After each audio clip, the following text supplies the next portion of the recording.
नमस्कार विज्ञान के विद्यार्थियों, स्वागत है आपका कोर्स साइट पे। मेरा नाम है देवांश और आज हम चर्चा करेंगे कि पानी के अंदर हमें ऑब्जेक्ट्स हल्की क्यों महसूस होती है। तो भैया, जो पानी के अंदर हमें हल्की ऑब्जेक्ट्स महसूस होती है उसके पीछे सबसे बड़ा रीजन होता है किसका? इस महाशय का। ये महाशय क्या है? बायंसी। बायंसी है एक फोर्स। ओहो, एक और फोर्स आ गई। हाँ तो भैया, फोर्स जो है, आपने देखा होगा सरफेस टेंशन के बारे में, है ना, पिछले लेक्चर में। तो सरफेस टेंशन क्या थी? वो एक सरफेस फोर्स थी, है ना। वो फोर्स सरफेस सरफेस पे लगती थी। जो बायंसी है ये लगती है बल्क में। ठीक है, बल्क ऑफ द फ्लूइड में ये फोर्स लगती है। तो भैया, कैसे कैसे लग रही है, क्या फील आएगी इसकी? जैसे सरफेस टेंशन में आपको फील आई थी, ऐसे ही अभी इसमें भी फील आएगी। इससे पहले आप कंसेप्ट जान लीजिए, एक variation of pressure with respect to height, या फिर डेप्थ बोल सकते हो आप, क्योंकि आप लिक्विड के अंदर की बात कर रहे हो। ठीक है, तो मान लो यहाँ पे एटमॉस्फेरिक प्रेशर है ना। और ये लिक्विड है, लिक्विड की सरफेस के h हाइट नीचे, h डेप्थ नीचे आपको एक पॉइंट मिला। अब इस पॉइंट पे अगर आपको प्रेशर लिखना है तो आप क्या लिखोगे?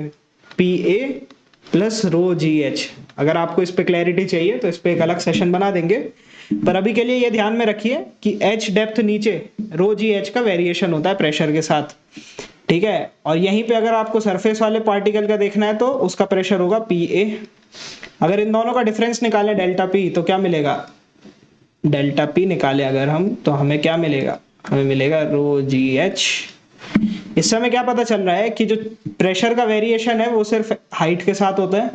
हाइट मतलब इस केस में सरफेस के नीचे की बात कर रहे हैं, तो डेप्थ के साथ होता है। क्या वेसल की ज्योमेट्री के साथ होता है? तो जवाब है नहीं। वेसल आप कोई सी भी शेप का ले लो, सरफेस से एच हाइट नीचे, एच डेप्थ नीचे, आपको जो चेंज इन प्रेशर मिलेगा वो मिलेगा रो जी एच का ही। इससे हमें एक और चीज पता चलती है कि अगर हम जितने ज्यादा नीचे जाएंगे उतना ज्यादा हम पे प्रेशर ज्यादा फील होगा, है ना। तो इसीलिए हम पानी के जितना नीचे जाते हैं हमें और ज्यादा प्रेशर फील होता जाता है। अगर आपको ये बात समझ में आ गई है तो अगली बात करते हैं हम, है ना, सीधे सीधे फोर्स की। तो अब ये लिक्विड है, लिक्विड के अंदर एक ब्लॉक डला हुआ है। तो ब्लॉक जो है, लिक्विड ब्लॉक का जो टॉप मोस्ट सरफेस है वो लिक्विड से h1 हाइट दूर है, और ब्लॉक का जो बॉटम मोस्ट सरफेस है वो लिक्विड से h2 हाइट नीचे है। ठीक है, तो अगर हमें पॉइंट नंबर 1, इसको पॉइंट नंबर 1 बोल देते हैं, ये मतलब ब्लॉक के अंदर नहीं है, ब्लॉक के ऊपर है। ठीक है, और यहाँ पे पॉइंट नंबर 2 है ना।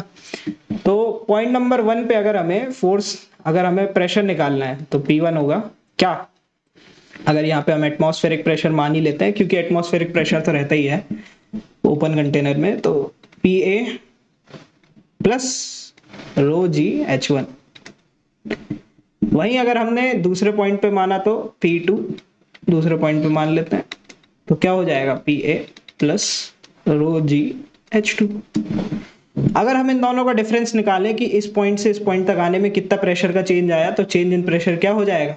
P2 minus P1 is equals to rho G H2 minus H1। H2 minus H1, H2 minus H1 क्या हो गया? इसकी विड्थ हो गया। मान लो इसकी विड्थ हम W मान लेते हैं, है ना। तो रो जी H2 माइनस H1 क्या हो गया? रो जी W विड्थ। अब अगर हमें ये चीज निकालनी है कि क्या फोर्स लग रही है, तो आपको इस चीज की फील होनी चाहिए कि जो प्रेशर एट पॉइंट 2 है वो हमेशा ज्यादा रहेगा प्रेशर एट पॉइंट 1 से, क्योंकि H2 जो है वो ज्यादा है ना। तो हाई प्रेशर वाली चीज लो प्रेशर के साथ क्या करती है? लो प्रेशर की तरफ जाने की कोशिश करती है ना। तो क्या करती है? वो फोर्स लगाती है। तो जब भी आपको हाई प्रेशर दिखेगा वो लो प्रेशर एरिया की तरफ एक फोर्स लगाएगा। अब हमें उस फोर्स की वैल्यू निकालनी है, तो फोर्स की वैल्यू कैसे निकालेंगे? तो जो फोर्स होती है, फोर्स क्या होती है? फोर्स होती है प्रेशर इनटू एरिया। जिस तरह से प्रेशर फोर्स अपॉन एरिया होता है, तो force is equals to pressure into area. तो हमने क्या किया? चेंज इन प्रेशर तो निकाल ही लिया है। अब अगर हमें फोर्स निकालनी है एफ नेट, तो हम क्या करेंगे? इस चेंज इन प्रेशर में एरिया का मल्टीप्लाई कर देंगे, तो एरिया इनटू डेल्टा पी।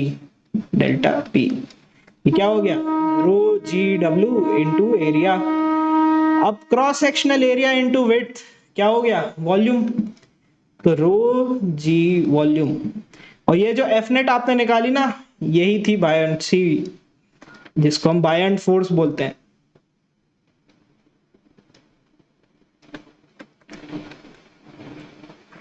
ये ही फोर्स है जो ऊपर की तरफ लग रही है, इसका डायरेक्शन आपको पता है, हाई प्रेशर से लो प्रेशर मतलब ऊपर की तरफ। ये फोर्स जो है ये ऊपर की तरफ लग रही है और इसकी वैल्यू है रो जी इंटू वी।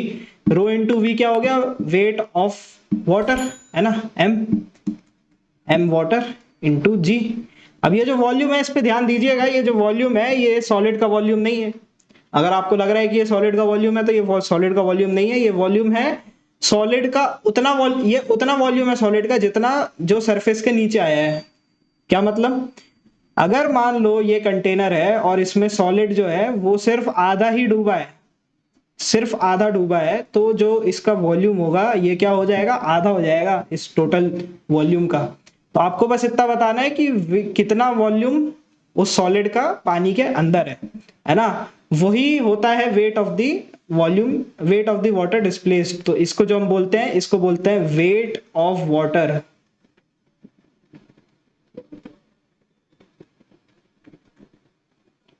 अब ये डिस्प्लेस की बात कैसे आ गई, डिस्प्लेस की बात ऐसे आ गई कि आप किसी सॉलिड को पानी के अंदर डालेंगे तो पानी डिस्प्लेस होगा ना। आपने कभी अगर देखा होगा, आपने अगर आप अपने एक गिलास में पानी ले लें, पूरा फुल भर दें और उसके ऊपर फिर उसके अंदर फिर आप उंगली डालें तो क्या होगा, आप जैसे जैसे उंगली डालेंगे पानी बाहर आता रहेगा, है ना। और अगर पानी एकदम वाटर के गिलास के लेवल पे भरा हुआ है तो पानी फैलने लगेगा।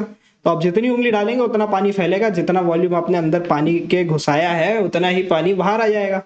तो वही है कि वॉल्यूम ऑफ वाटर डिस्प्लेस्ड जो है उसका जो वेट है वही बायंट फोर्स के बराबर है। तो आर्किमिडीज भैया ने यही बताया था, आर्किमिडीज ने यूरेका यूरेका करते यही बताया था कि जो पानी, जितना भी मैं पानी को डिस्प्लेस कर रहा हूं उस पानी का जो भी वजन होगा उतनी बायंट फोर्स मेरे पे लग रही है। ठीक है, अब अगर आपको ये समझ में आ गया है तो फिर चलते हैं कि क्यों ऑब्जेक्ट फ्लोट होती हैं और क्यों ऑब्जेक्ट सिंक होती हैं। तो भैया ऑब्जेक्ट के फ्लोट और सिंक होने के पीछे बस इतना सा रीजन है कि एक बायंट फोर्स है और एक ये वेट है। अगर buoyant force greater than weight है तो क्या होगा, ऊपर वाली फोर्स ज्यादा है तो कभी ब्लॉक नीचे आ पाएगा नहीं, तो ब्लॉक करेगा फ्लोट।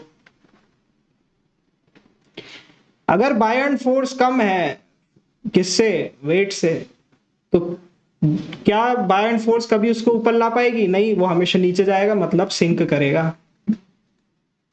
और अगर बायंट फोर्स बराबर है वेट के तो क्या हो जाएगा, एकदम इधर पे जाके ऐसे ब्लॉक फ्लोट करेगा, मतलब ठीक है, समझ रहे हो ना, एकदम सरफेस पे चला जाएगा। हालांकि उसको भी फ्लोट ही बोलेंगे पर एकदम पानी के अंदर रहेगा वो। ठीक है, तो ये बात हो गई।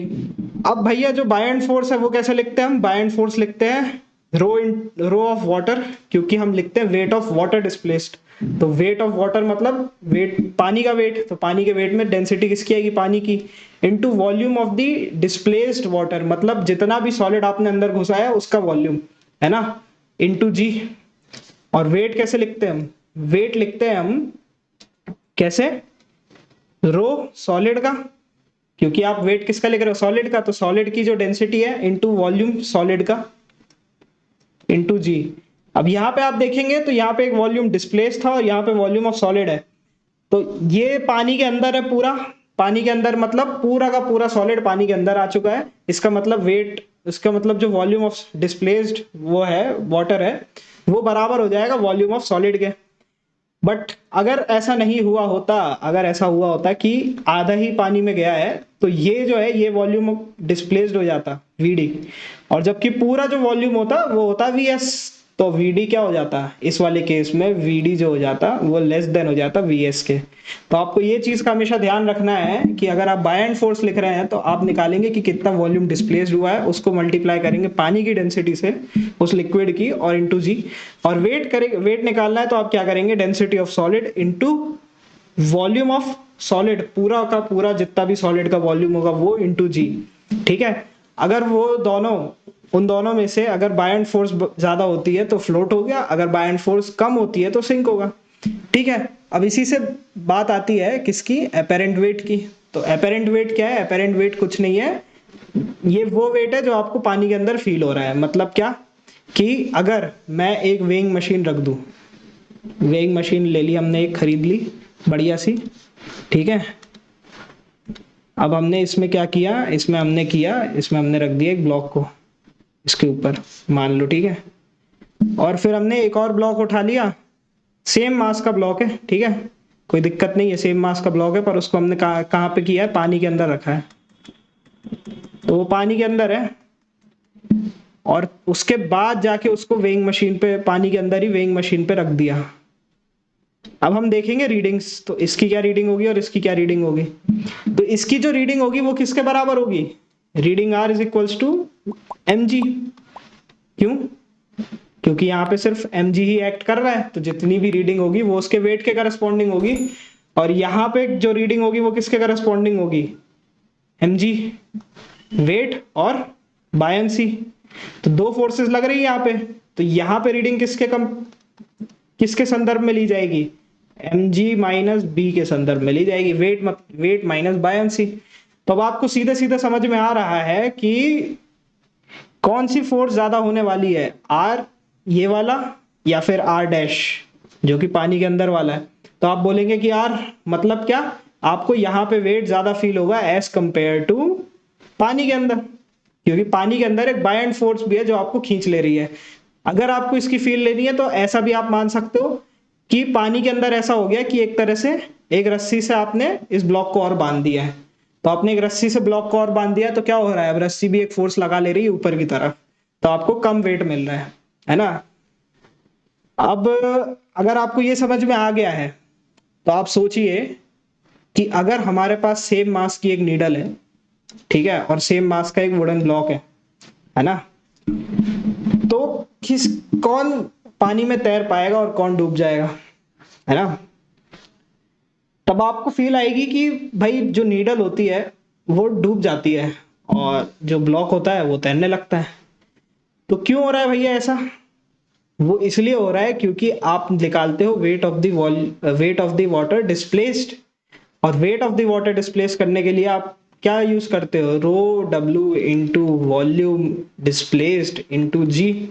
अब ये जो वॉल्यूम डिस्प्लेस्ड है ये किसका ज्यादा होगा, इस नीडल का या फिर इस ब्लॉक का। तो आप बोलेंगे कि भैया इस नीडल का कम होगा हमेशा, इस ब्लॉक का ज्यादा होगा। तो वॉल्यूम ऑफ वाटर डिस्प्लेस्ड इस ब्लॉक का ज्यादा है, तो इसके लिए फोर्स, बायंड फोर्स जो है वो ज्यादा है। बायंड फोर्स ज्यादा है तो वो इस वेट को क्या कर सकती है, इसके वेट को काउंटर कर सकती है, जबकि इसके वेट को काउंटर नहीं कर सकती है। सो दैट्स द रीजन कि क्यों हमें पानी के अंदर वेटलेसनेस फील होती है। वेटलेसनेस मतलब जितना वेट हमारा है उससे कम वेट फील होता है ना। आप किसी लोहे की ऑब्जेक्ट को पानी के अंदर लेके जाएंगे तो वो मतलब एकदम हल्की सी फील होगी एकदम, है ना, क्योंकि उसमें बायंड फोर्स जो एक अपवर्ड डायरेक्शन में लगती है वो किस लिए लगती है, प्रेशर वेरिएशन की वजह से लगती है। Pressure variation due to depth, है ना, उसके कारण लगती है। ठीक है, that's all from my side, see you in the next lecture.